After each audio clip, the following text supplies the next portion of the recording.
Assalamualaikum warahmatullahi wabarakatuh. Waalaikumsalam. Ya, namun sebelumnya kita baca Fatihah dulu.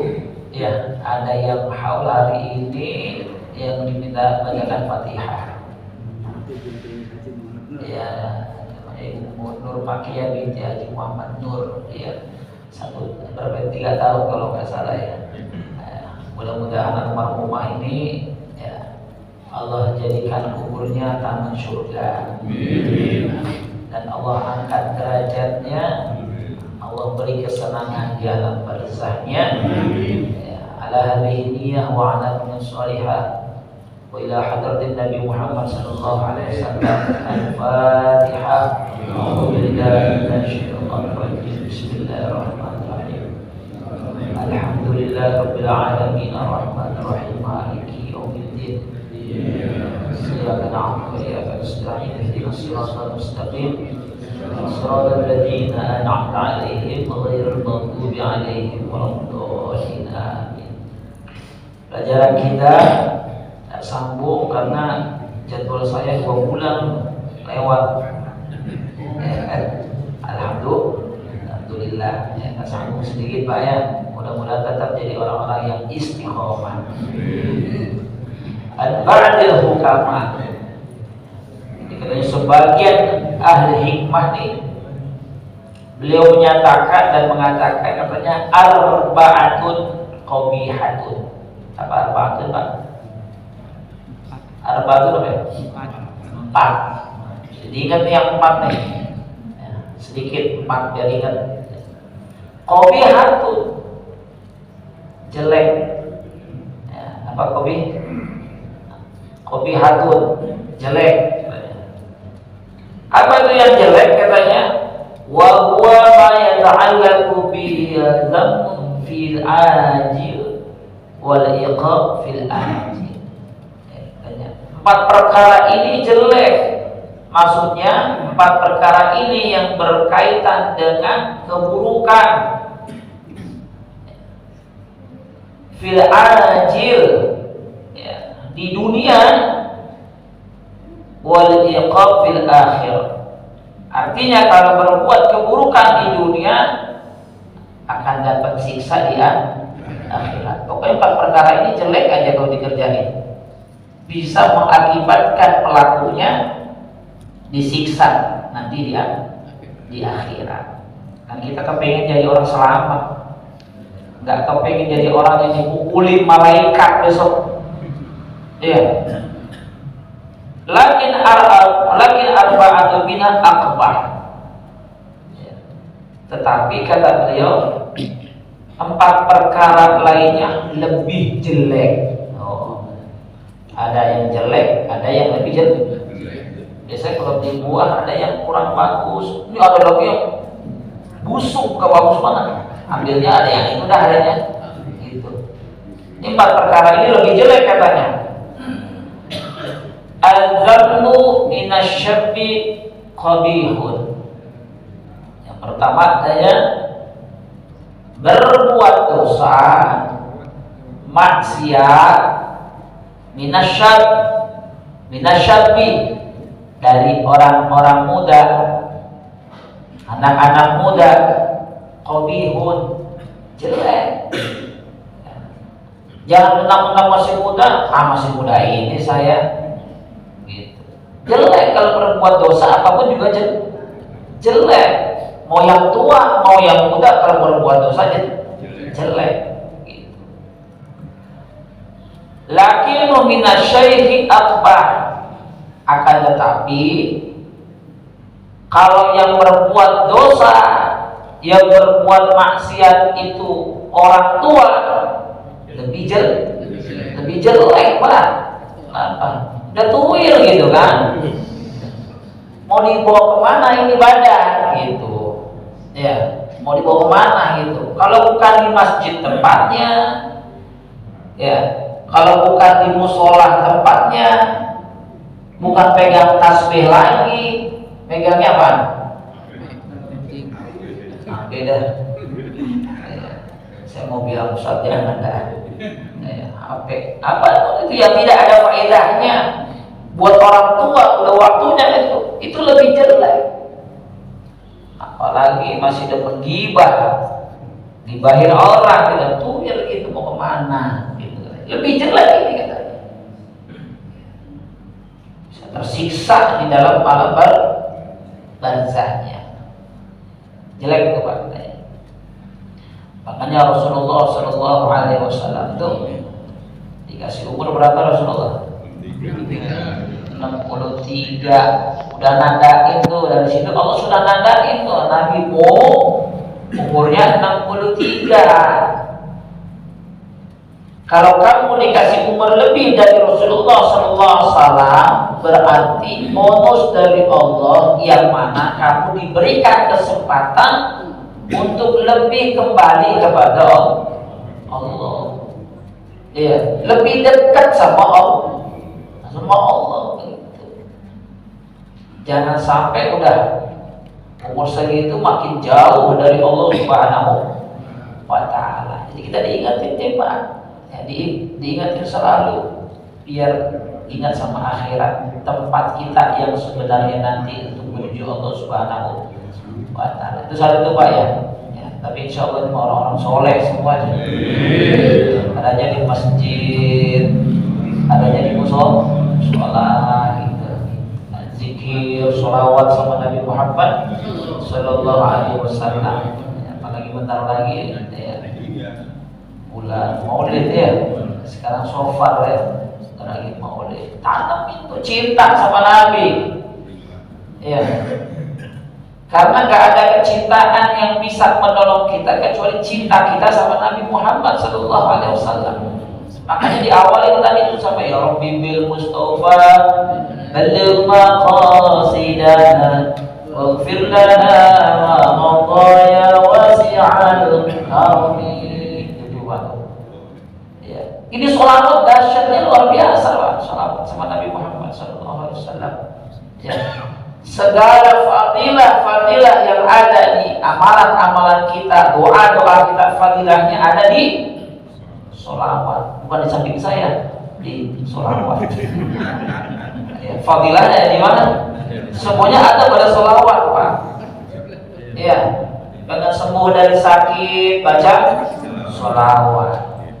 Pengen urusannya digampangin sama Allah, baca sholawat.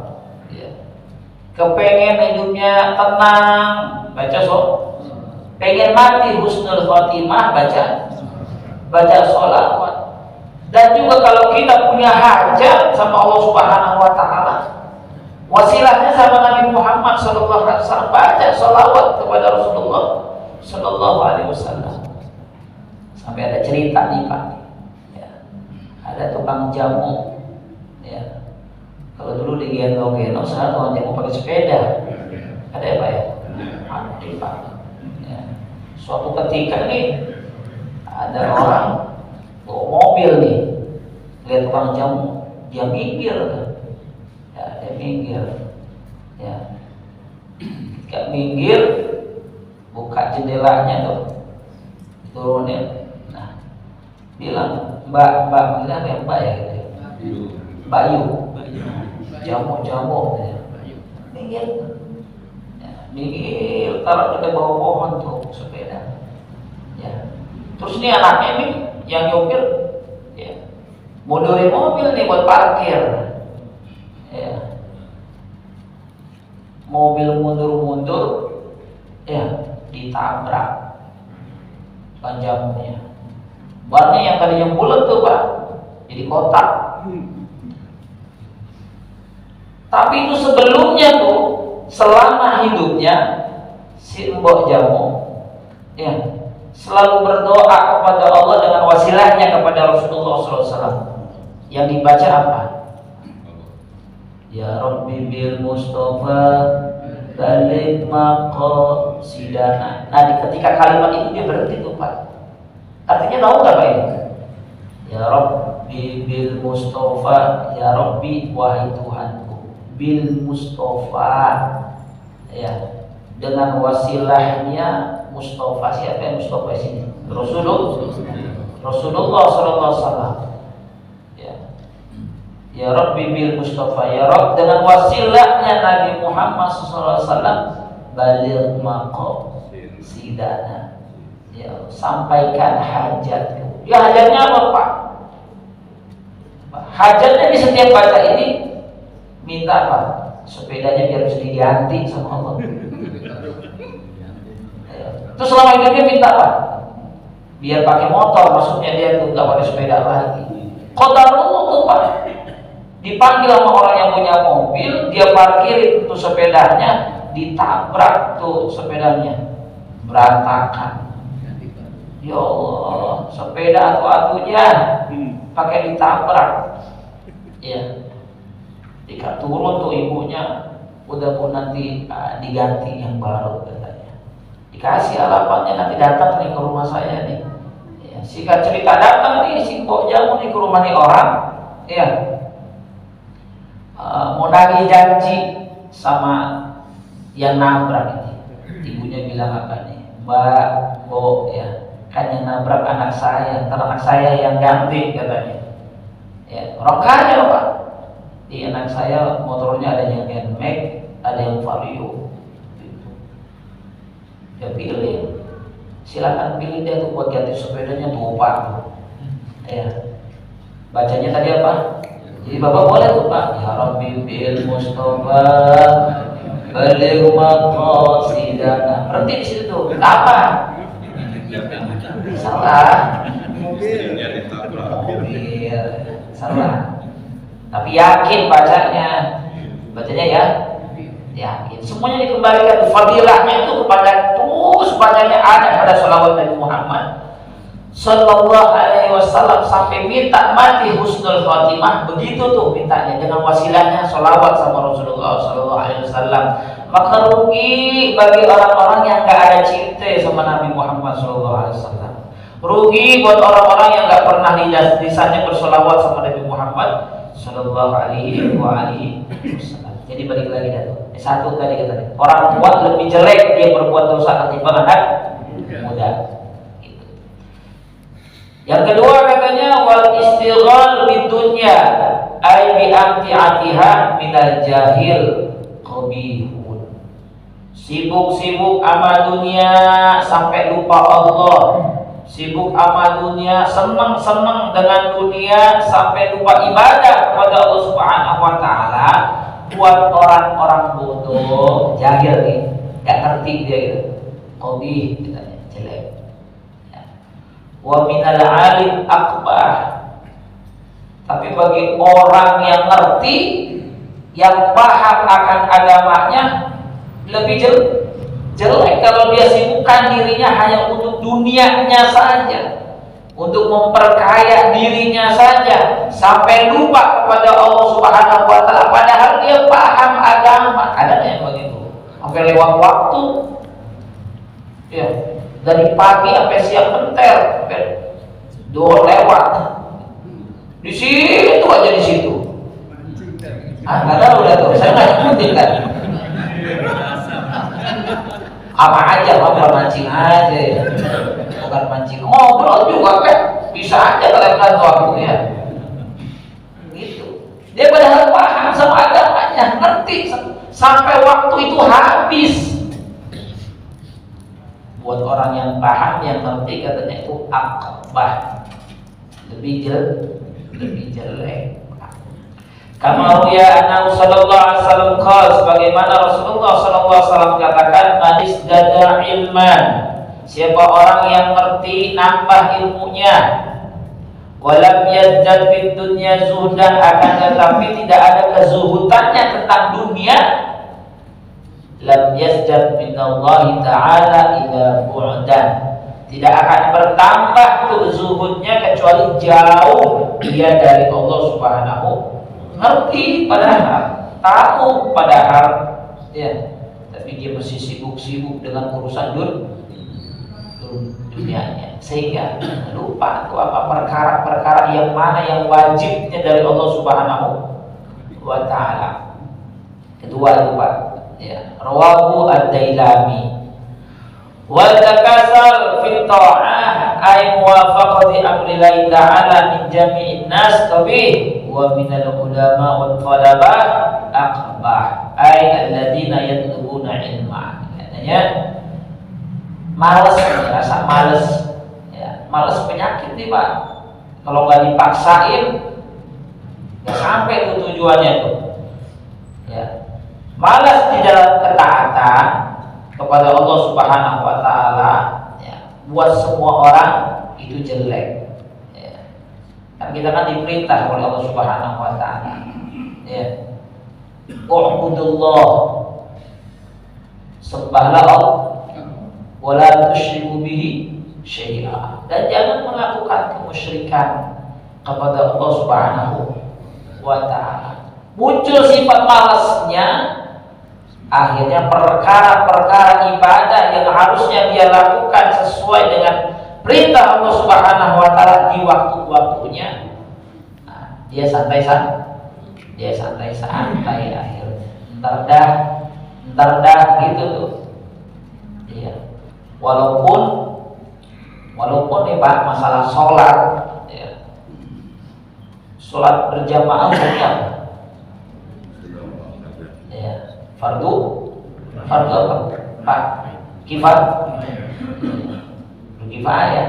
Tapi kalau orang nggak ada kerjaannya, santai.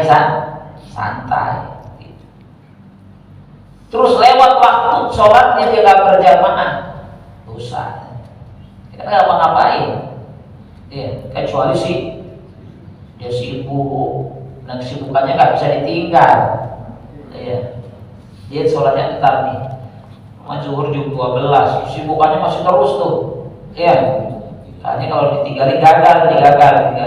Akhirnya apa? Dia tunda ke sholatnya, ya. Ntar dia sholatnya jam 2-an, boleh nggak? Sholat zuhur jam 2 boleh nggak? Boleh, ya. Masih ada di dalam waktunya, ya. Jadi orang yang sholatnya pada waktunya itu masih ada waktunya, boleh. Terus kalau ada orang lagi operasi, ya dibilang dok udah azan, ditinggal, kira-kira gimana tuh? Mati itu lah. Ntar kita lanjutnya berjamaah dulu, tinggal pasiennya mati kan? Nggak boleh gitu. Tapi kalau yang nggak punya kerjaan, ya santai dia nih, ya duduk pokok-pokok doang, azan datang, ntar nanggung lah. Suaranya belum kelihatan sepertilah itu takbirnya, santai gitu, gak ada kerjaannya, ya nggak boleh, ya kecuali dia sibuk dengan urusan cari rezekinya yang nggak bisa ditinggal. Itu males tuh Pak. Jadi kita kalau nggak paksain juga nih, kita belum sampai di kantor nih, ya. Tapi semuanya karena inayah Allah, karena pertolongan Allah Subhanahu wa taala. Itu aja bagi orang biasa katanya, ya jelek. Bagaimana tolabah, gimana orang-orang yang nuntut ilmu, males apa yang dia dapat, ya. Ulama apa yang dia dapat, ya. Ustaz juga harus belajar juga Pak, belajar, iya. Enggak pasti udah jadi ustaz dia aja kita belajar, dia ulang lagi pelajarannya, ulang lagi, ngambil lagi dari guru ini begitu. Tapi kalau malas muncul buat orang-orang seperti ini, akhbah, itu lebih jelek.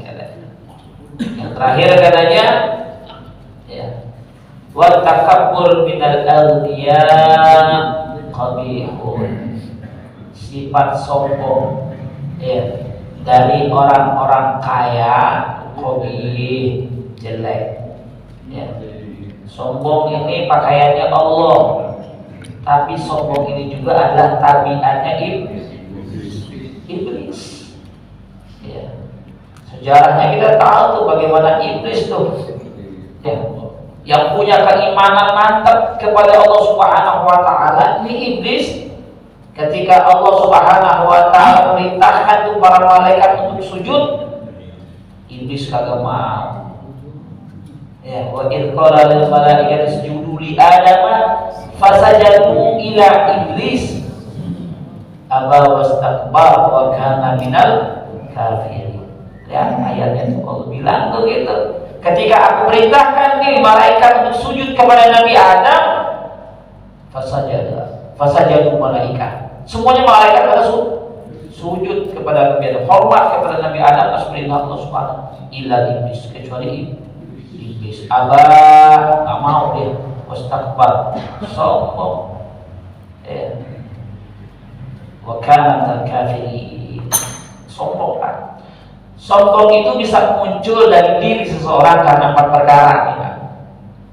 Sombong bisa muncul dari diri seseorang ya karena 4 perkara yang dia miliki.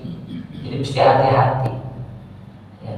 1, orang bisa sombong karena hartanya. Tadi nih. Karena kekayaannya dia bisa jadi sombong. Kalau dia nggak ngaji, nggak ngerti ilmu, nah kekayaannya dia bisa dengan dia terjerumus nanti dalam kehinaan. Korun kaya, Fir'aun apalagi, Haman apalagi. Tapi kekayaannya menjadikan dirinya pada sombong, akhirnya jauh dari Tuhannya, menjerumuskan mereka ke dalam neraka. Ya. Harta tuh bisa menyebabkan orang jadi sombong karena merasa yang paling berkuasa, ya, merasa yang paling hebat. Gitu. Kedua, yang bisa menyebabkan orang jadi sombong, kecantikannya, ketampanannya. Ya, padahal kita yang ciptain siapa? Allah. Dengan bentuk kita yang beda-beda, Allah yang ciptain. Dan kita tak boleh bilang orang, bacain orang atu-atu, jelek banget hidung. Emang dia pesen itu hidung? Kan gak pesen. Betul kan? Akhirnya kita matain dia, hina dia, fisiknya. Itu ciptaan siapa? Laqad khalaqnal insana fi ahsani taqwim. Kata Allah kan, sungguh kami ciptakan manusia itu dalam keadaan sempurna yang bagus. Ini udah Allah ciptain. Terus kita ngejek orang, hina orang dengan fisiknya, boleh gak? Gak boleh. Karena dia juga yang ciptain Allah. Betul Pak? Terus kita berani menghina ciptaannya Allah Subhanahu. Kita ini buat sesuatu, Pak, bikin sesuatu nih di dunia, ya. Terus sesuatu itu kita tunjukin sama orang dan kita nanya, bagus nggak buatannya? Jelek begitu. Marah nggak kita? Marah. Saya udah berusaha dibilang jelek gitu. Apalagi yang ciptain Allah, terus ciptaannya dibilang jelek. Untuk Allah nggak langsung marah gitu. Coba langsung marah, habis kita. Tuh, dua. Jangan sombong dengan ketampanan ataupun kecantikan. Iya. Karena kalau udah mati sama udah. Gak ada lagi tampang lagi, gak ada cantik lagi. Ada tuh Pak Ustadz yang suka mandiin mayat. Tanya. Gimana tuh mandiin mayat dia Bang? Ya. Sama nggak kalau udah mati? Sama udah begitu. Sebutnya mayit udah. Kan jelek banget tuh mayit. Kalau udah disebut mayit, ada yang mau nyentuh, ada yang mau nemenin nggak? Enggak. Terbujur kaku udah kayak bangke, udah begitu. Kita tuh besok begitu tuh Pak. Iya. Dimandiin dia, aja gak gerak-gerak. Mau dibalik sana, dibalik sini, diem aja. Nurut aja gitu ya. Yang ketiga katanya sombong itu benar, yang ketiga apa ya? Muncul dari karena ilmunya. Ilmu. Akhirnya dengan ilmunya dia bisa merendahkan orang, mengecilkan orang. Ilmu apa saja, apalagi urusan agama, ilmu agama, nggak boleh kita merasa orang yang paling pandai, paling alim. Iya, nggak boleh. Ilmu itu bisa manfaat ya kalau kita pakai adab, kalau kita punya akhlak gitu. Karena akhlak itu fauqul ilm, adab itu di atas ilmu. Berapa banyak orang yang ilmunya luar biasa tapi adabnya naudzubillah nggak dipakai tuh. Orang berilmu ngomongnya kasar, ya. Orang yang berilmu maki-maki orang, nggak boleh. Makanya Rasulullah SAW diutus apa? Diutam bima makarimal akhlak. Nabi diutus untuk menyempurnakan akhlak. Dan yang terakhir katanya, yang bisa menjadikan orang itu bisa jadi sombong karena ibadahnya. Hati-hati. Yang mentang-mentang maaf itu udah pakai sorban, ya, pakai gamis, ya, tantang petenteng mau ke masjid, gitu. Gak pernah ketinggalan jamaah. Sopnya gue paling depan terus deh, boleh. Ya. Atau dia bersedekah, ya, sebut-sebut, ya, pengen dipuji orang atau pengen dilihat orang dengan ibadahnya. Semuanya nggak ada apa-apanya di hadapan Allah Subhanahu wa Ta'ala. Habis tuh Pak. Sampai Rasulullah SAW katakan, la yadkhulul jannah, nggak masuk surga man orang fi qalbihi, kalau saja ada dalam hatinya misqala dzarrah min kibrin, sebesar biji sawi di dalam dirinya nih, sebesar biji sawi. Udah pernah lihat biji sawi? Kecil ya kan? Segitu doang tuh ada muncul di dalam hatinya kesombongan, ya, takabur, la yadkhulul jannah, nggak masuk surga. Wah, suara saya nih yang paling bagus kalau ngaji.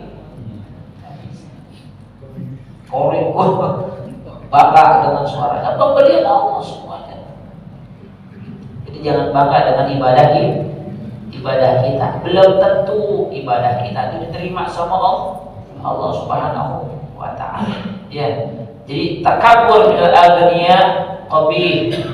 Sifat sombong dimiliki orang-orang kaya itu jelek. Wa minal fuqara akbar. Tapi lebih jelek lagi kalau sifat sombong itu muncul pada diri orang fakir, orang miskin. Apa yang mau disombongin? Punya apaan sih lu? Bahasanya gitu. Sombong amat jadi orang, sombong amat. Iya. Harta kagak punya, rumah kontrak, sombong. Baru jadi istrinya RT. Sombong ya. Apa yang boleh sombongin di dunia ini? Gak ada Pak. Kita besok masuk jadi tulang belulang, dibangkitkan lagi tergantung amal-amal kita. Apakah besok ketika kita dibangkit, kita menjadi orang-orang yang terpuji di hadapan Allah Subhanahu wa Ta'ala. Maka Nabi pesan, tiba terakhir Nabi pesan, kun indallah khairun nas. Jadilah kamu manusia yang paling baik di hadapan Allah, bukan di hadapan orang, bukan di hadapan manusia. Jadilah kamu paling bagusnya seseorang hamba di hadapan Allah. Satu pesan Nabi. Yang kedua artinya wakun inda nafsi syarrun nas, dan jadilah kamu untuk dirimu sendiri di antara manusia paling hinanya orang, paling buruknya orang, paling kurang amalnya, ya, paling sedikit ibadahnya, begitu kata Nabi. Jadi gak sombong tak hidupnya. Dan yang terakhir kata Rasulullah SAW, wakun indan nas rojulun minan nas, dan jadilah kamu di antara manusia itu manusia yang sama dengan mereka di dunia ini. Sama kan kita? Sama. Ya, dia makan kita makan. Dia nafas kita dia tidur kita tidur. Dia duduk kita duduk. Dia ngobrol kita ngobrol, sama tuh. Tapi yang membedakan di antara kita adalah apa? Takwa doang. Takwa itu yang bisa menjadikan seseorang mulia di hadapan Allah, baik di hadapan Allah Subhanahu wa Ta'ala. Buat apa di dunia ini berbangga-bangga dengan apa yang kita miliki di dunia dari itu? Padahal pemberian Allah. Kita sombong, nggak ada faedahnya di hadapan Allah. Berapa tuh Pak? Ada 4 ya. Yang jelek dan ada yang lebih jelek. Mudah-mudahan ya, dengan taklim kita setiap Sabtu dan di mana tempat yang menjadikan kita hamba-hamba yang tunduk patuh takutnya sama Allah Subhanahu wa taala. Ya, yang kita harapkan hanya ridho Allah Subhanahu wa taala. Ketika nanti napas kita, roh kita sampai di tenggorokan, kita bisa menyebut kalimat la ilaha illallah. Ini yang paling mahal. Ini yang paling sulit. Ya, jadi dipikirin nih dirinya katanya. Kita suruh pikirin diri kita, selamat gak tuh besok kita di alam barzah? Selamat gak kita ketika dibangkit? Selamat gak besok kita di alam mahsyar? Selamat gak kita ketika meniti jembatan Shiratal? Itu doang tuh yang harus kita pikirin. Ya kembali lagi, apalagi udah tuwir gini. Iya, bukan berarti saya paling muda. Saya juga udah 40 deh Pak. Nah, udah 40. Ya, tapi kata orang baru 35 tuh sesuatu. 25 ya, 25 rendah lagi. Ini berarti bukan nasihatin nih Pak. Ya, saya duduk di sini nih bukan nasihatin. Ya.